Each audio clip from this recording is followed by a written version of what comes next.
నమస్కారం ఘంటారావానికి స్వాగతం ముందుగా ప్రధాన అంశాలు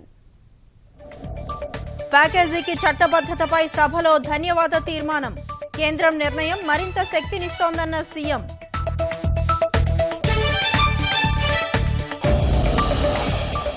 పోలవరం నిర్మాణంపై దృఢ సంకల్పంతో ఉన్నాం ఎన్ని కుట్రలు చేసినా కట్టి తీరుతామన్న చంద్రబాబు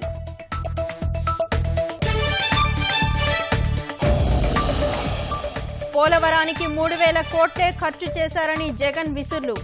అధికార పక్షం ఎదురుదాడి సభ సోమవారానికి వాయిదా ఖాళీగా ఉన్న వార్డుల్లో ఉప ఎన్నికలు ఏప్రిల్ 9న పోలింగ్ నోటిఫికేషన్ జారీ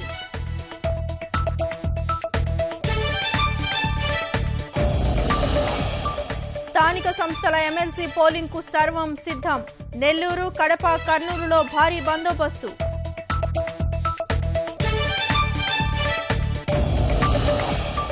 అధిష్టానం తీరుపై గోవా కాంగ్రెస్ లో లుకలుకలు